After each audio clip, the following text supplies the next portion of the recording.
I'm watching a company called VG Acquisition Corp, which no one knows what that is, but it's a SPAC. Ticker symbol is VGAC. They are the one that's taking 23andMe public. The reason I'm watching them this week is because that merger was just approved by their shareholders.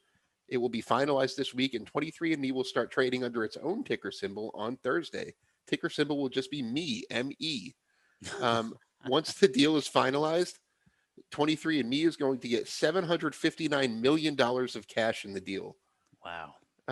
25 million of that is coming from a personal investment from Richard Branson.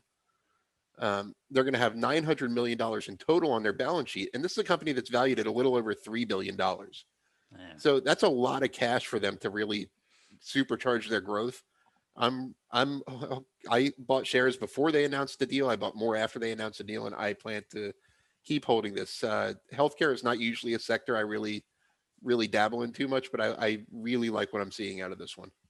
Yeah, and the danger with some of these SPACs, given that 23andMe has been around for a while, I would assume 23andMe is not pre-revenue at this point. I mean, I have to believe that is a company generating revenue. No, they're not profitable, but they're definitely pre-revenue. Good. Or no, they're not. No. They have revenue. They have revenue. They're not pre-revenue. They have. They sell a ton of those the home DNA test kits. Yeah, I've used one. I don't know if you have. My wife got me one of those things years ago. I was adopted, and so I don't know anything really about my biological background. You're their target customer base. I am, I guess, but she got me. I don't think it was 23andMe, whatever it was. What was like the first iteration when these things started out? I know what you're talking about. I can't remember the name of it now. It was very basic at the time, but I did try it. Well, now they're elaborate. They'll tell you if you have a genetic disorder or if you're anything weird going on. Yeah, I mean, mine didn't tell me anything that I didn't know. I have a very monotonous family heritage. It told me I was 100% Eastern European Jewish. Oh, you knew it. So I know that my parents didn't lie to me. That's where I come from. Oh man.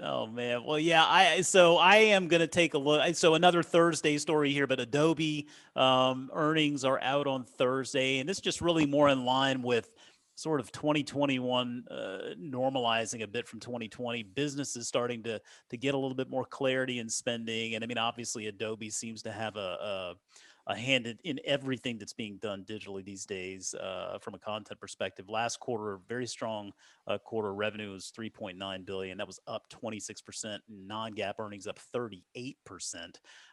Interesting. Their little competitor to DocuSign. I shouldn't say little, but their competitor to DocuSign, the document cloud business, that revenue was up 37% from a year ago as well. And they're guiding now for full year revenue close to $15.5 billion with non-GAAP earnings closing in on $11.85. So Adobe earnings are out on Thursday. Just to be interested to see how the business is progressing based on the benchmarks they set earlier this year, and get their take on how they see the business side of the economy continuing to bounce back.